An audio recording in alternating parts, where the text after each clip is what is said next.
Alors salut les amis, bah écoutez, on va faire un petit tuto sur les composants dynamiques et entre autres un composant où on va déplacer des perçages.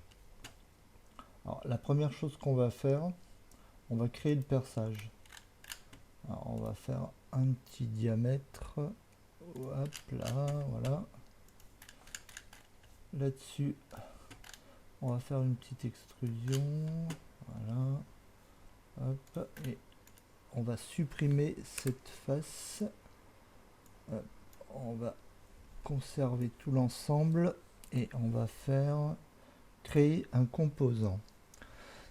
Alors en fait, on va définir l'axe du composant, on va le définir au centre. Voilà.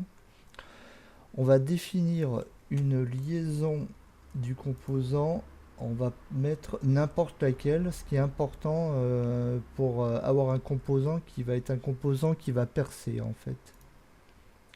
Et on va cocher découper l'ouverture. Voilà, et là on va faire créer. Voilà. Donc là du coup, alors ce que je vais faire, je vais désactiver mon plugin Double Cut qui lui coupe automatiquement, mais là c'est pas le but. Donc je vais faire désactiver tout dans le modèle. Ok, voilà. Donc, et en fait, je vais vous montrer le principe. Donc si on fait par exemple cette pièce, hop là, on va venir chercher le composant dans le modèle que j'ai créé, qui est ici. Hop. On va venir on va l'amener dans cet élément et là, hop, super. En fait, il nous fait un élément perforé. Alors, c'est vrai que j'ai mis les faces bleues à l'intérieur. Ce qu'on va faire, on va faire inverser les faces. Hop. Et du coup, pareil, celle-ci aussi, la face du bas, inverser les faces. Et du coup, on a notre perçage qui ici est nickel. Donc ensuite, ce que je vais vous montrer, c'est que en dupliquant ce perçage, hop, il vient percer automatiquement la pièce. Ce qui est quand même plutôt sympa. Voilà. Alors, le but, c'est qu'il puisse percer automatiquement à l'aide donc d'un composant dynamique, que cet élément puisse se percer automatiquement. Donc, c'est ce qu'on va voir tout de suite.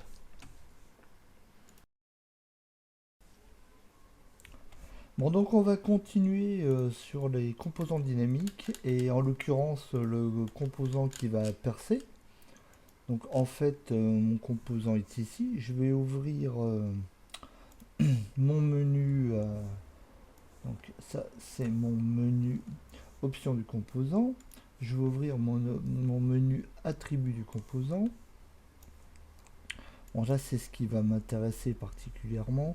Donc, bon, pour que ça soit un peu plus visuel, je vais l'appeler trou. Ça sera plus simple. Voilà. Alors, en fait, un composant pour qu'il perce, en fait il faut que ça soit une surface non groupée. On peut faire un petit exemple rapidement. Un petit exemple rapidement. Je crée un groupe. Voilà. Et si je viens déposer mon composant sur le groupe, là il va pas percer parce que c'est un groupe. Donc, je supprime. Voilà. Donc en fait il va venir percer une surface. Donc en fait il faut que notre composant soit en fait à l'intérieur d'un composant. Il faut que notre composant trou soit un sous-composant. Ensuite, deuxième chose, pour qu'on puisse le dupliquer et qu'il puisse percer, il faut qu'il soit le sous-composant d'un sous-composant. Donc en fait, la première chose qu'on va faire, on va venir le dupliquer, parce que pour faire un composant, il faut en fait qu'il y ait plusieurs composants de ce composant. Donc on va venir sélectionner les deux composants, un clic droit, et là on va faire créer composant. Voilà. Donc on va dire créer. Voilà. Donc ça, en fait, c'est ce qui va s'appeler composant 2. Alors composant 2, on va appeler pareil, on va lui donner un autre nom, on va mettre rangée, par exemple, de trous. Voilà. Donc pour l'instant, mon sous-composant rangée de trous est composé de 2 trous. Bon, maintenant, ce qui nous intéresse, c'est d'en avoir un seul qu'on va pouvoir dupliquer. Donc je supprime celui-ci, supprime. Voilà. Donc en fait, j'ai mon sous-composant rangée de trous et mon composant trou. Alors maintenant, si on veut dupliquer et faire interagir tout ça sur l'ensemble de la lisse, donc ce qu'on va faire, on va tout sélectionner l'ensemble, et là on va faire clic droit et on va refaire créer un composant, qui cette fois-ci on va appeler lisse. Voilà. Donc on voit ici, il s'appelle lisse. Donc en fait dans l'attribut des composants, on va avoir la lisse et la rangée de trous. Si je clique sur la rangée de trous, on voit que dans la rangée de trous, j'ai attribué également encore un sous-composant qui s'appelle trou. Alors ce qu'on va faire, on va lui figer un peu ses dimensions au perçage. Donc en fait, pour figer sa dimension, on va mettre égal à 6. Et pareil en Y, on va mettre égal à 6. En hauteur, on va lui mettre la hauteur du perçage égale à 3. Voilà. Donc là, on a notre trou qui, je dirais, a ses dimensions constantes. Ça ne sera pas une variable. Là, on va partir du principe que pour l'instant, on va rester sur une constante de 6, 6 et 3. Donc en fait un perçage d'un rayon de 3 avec une hauteur de 3. Voilà. Voilà donc pour notre partie perçage. Donc là, si on revient sur la lisse, ce qu'on va mettre, c'est la taille qui peut nous intéresser, et surtout la taille en Y, c'est-à-dire sur l'axe vert. Donc là, c'est 200. Bon, ce qu'on peut faire, c'est rajouter par exemple un scale tool. Ça veut dire qu'on va limiter en fait la mise à l'échelle que sur une seule poignée. Donc en fait on va désactiver l'axe rouge, on va garder l'axe vert et désactiver tous les autres axes. Voilà, on va faire appliquer. Donc si par exemple je veux venir redimensionner, en fait je vais pouvoir tirer que l'axe vert. Bon là j'ai cet axe là aussi, c'est bizarre. Ah oui, j'ai pas tout désactivé. Donc hop, voilà. Donc là j'ai plus que en fait l'axe vert. Voilà, bon, par exemple. Donc là on voit que je suis passé à une dimension de 354. Si je remets 200, voilà, hop, je reviens à 200. Voilà, voilà pour ça. Alors qu'est-ce qu'on va rajouter d'autre? On va rajouter par exemple le nombre de perçages. Alors là, on va venir mettre un attribut personnalisé. Et en fait, on va l'appeler nombre de trous, par exemple. Nombre de trous. Alors, nombre de trous, en fait, il va être sélectionné par l'utilisateur. Donc, en fait, on va rentrer un nombre décimal qui sera le nombre de trous. Attribut modifiable comme champ de texte. Alors ça, pour l'affichage pour l'utilisateur, on va marquer en toutes lettres nombre de trous. En fait, c'est le texte que verra l'utilisateur et on va l'afficher dans un nombre entier. Donc on fait appliquer et là, on voit que dans l'option du composant, on a une boîte de dialogue dans laquelle l'utilisateur va pouvoir venir mettre le nombre de trous que l'on veut qui se répartissent. Donc voilà. Donc après, dans rangée de trous, parce qu'en fait, si on veut venir communiquer entre l'utilisateur et le sous-composant rangée de trous qui lui-même a un sous-composant trou, il va falloir qu'on passe par le composant rangée de trous. Alors là, par exemple, on va rentrer, je sais pas, quantité, par exemple. Il ne faut pas rentrer d'accent. Voilà, quantité. Donc maintenant, si je vais si je rentre à l'intérieur de mon trou, je vois quantité qui va être ici. Et donc, on va rajouter un élément dans trou, c'est-à-dire qu'on va lui rajouter l'option copie. Alors, copie, lui, finalement, il sera égal à quantité. Bon, pour l'instant, comme on a mis 0 en quantité, ça fonctionne pas, il y a une erreur. Donc là, par exemple, si on rentre, si on va venir rentrer un nombre de trous, par exemple, on va mettre 4. Ça veut dire qu'on aura 4 copies de trous. Donc maintenant, quantité, lui, va être égal à nombre de trous. Hop. Voilà. Donc maintenant, si on va dans notre trou, on a 4 copies. Alors, pour l'instant, toutes les copies, en fait, elles sont les unes sur les autres, on ne le voit pas. Et donc, ce qui va être intéressant, c'est en fait de les répartir sur l'axe Y, c'est-à-dire sur l'axe vert. Donc là, au lieu de mettre la position avec une dimension figée, on va venir mettre égal. Alors, pour que chaque trou se copie, il y a une fonction pour ça qui s'appelle copy, COPY, qu'on va venir, et cette dimension copy, en fait, on va lui donner une distance de déplacement, par exemple, multipliée par 10, par exemple. Hein. Et là, on voit qu'en fait, en ayant rentré 10, on a bien 4 trous qui sont copiés. Alors si on veut qu'il y ait 4 trous en fait sur l'ensemble, dans ce cas-là, on vient mettre égal moins 1, c'est-à-dire rangée de trous quantité moins 1. Comme ça, en fait, on a le nombre de trous qui va être 4 et pas 4 copies. C'est-à-dire qu'on a 3 copies plus original en fait. Alors maintenant on a fait notre copie. Alors c'est très bien. Mais en fait ce qu'on aimerait nous c'est qu'ils viennent se répartir sur l'ensemble de la liste. Donc dans ce cas là qu'est-ce qu'on va faire?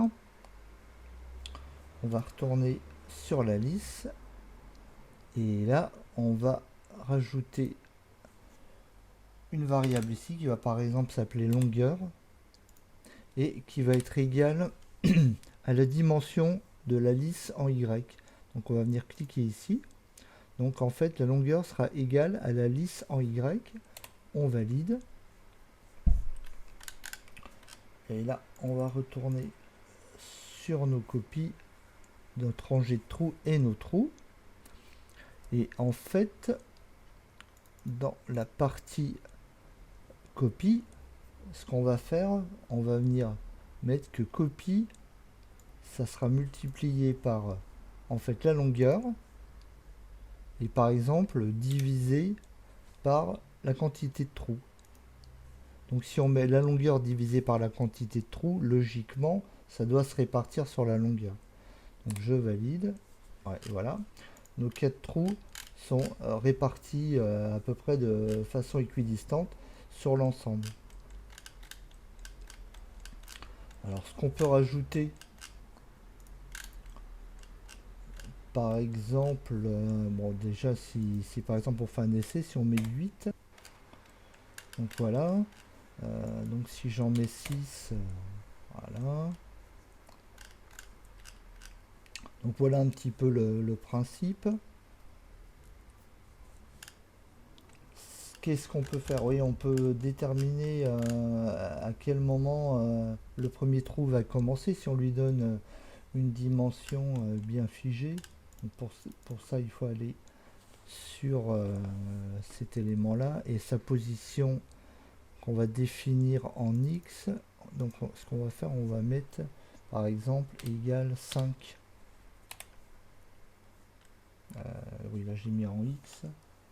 Ouais, bon, c'est pas grave. Mais en fait, ce que je voulais surtout, c'était en Y. Donc en fait, ce qu'on va faire, on va rajouter en fait plus 5 ici.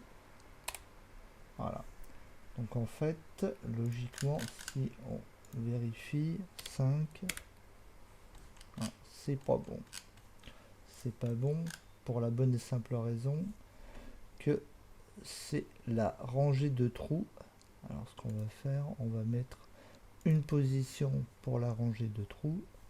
En plus, elle est en pouces, donc on va la passer en centimètres déjà. Voilà. Alors en fait, on va la mettre, la ranger normalement, et si on met à 0,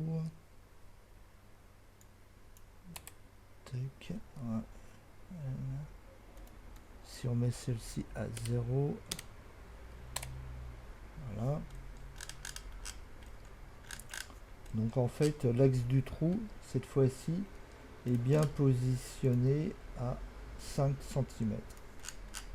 Donc voilà. Maintenant, si on veut qu'il soit un peu plus loin, on va par exemple le mettre à 10. Ouais, 10 par rapport à ça, et ça, et ici, plus 10 également. Voilà. Voilà. Alors, si on veut que ce dernier trou, il se positionne à 10 d'ici, par exemple, on va tracer un trait de guide, on va mettre 10. Voilà. Alors, ce qu'on va faire, en fait, pareil ici, 10. Voilà. Donc là, l'axe est bien à 10. Par exemple, par contre, celui-ci n'est pas à 10. Alors, qu'est-ce qu'on va faire? On va venir ici. Hop. On va dire que, en fait, c'est la rangée de trous, mais moins 10 de chaque côté, c'est-à-dire moins 20. Donc, en fait, on va dire que la rangée de trous, longueur moins 20. Donc dans ce cas-là, quand on commence à avoir des moins, des multipliés, on va utiliser les parenthèses. Donc en fait, je vais mettre ceci en parenthèse et la première parenthèse ici. C'est-à-dire que copie multiplié par entre parenthèses la rangée de trous moins 20 et ensuite tout ça divisé par la quantité de trous. Donc pareil, on va mettre ça entre parenthèses et le tout plus 10. Hop, on va voir si ça fonctionne. Alors ça fonctionne pas.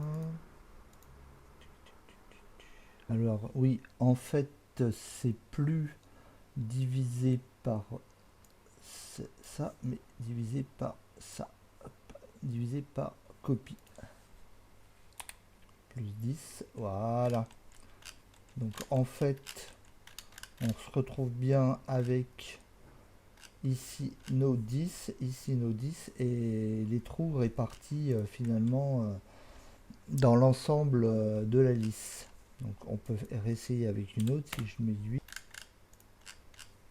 si je mets 4, donc tout sera réparti de façon logique. Bon, maintenant on va changer un petit peu, on va mettre une condition.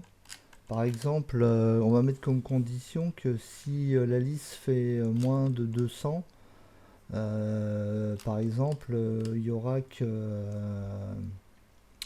pas de trou en intermédiaire, par exemple. Voilà. Donc dans ce cas-là, ce qu'on va faire déjà, on va supprimer la partie utilisateur, c'est-à-dire que la partie où on vient saisir ça, donc on va le supprimer. Voilà, bon après ça va créer quelques erreurs, hein. Mais bon, ça c'est pas grave. Du coup on va supprimer quantité ici également. On va venir rentrer dans le trou. Hop, alors là on voit qu'il y a plein d'erreurs aussi, mais bon ça c'est normal. Donc en fait le nombre de copies, hop, ça va être égal, mais là on va mettre une condition. En fait on va mettre if.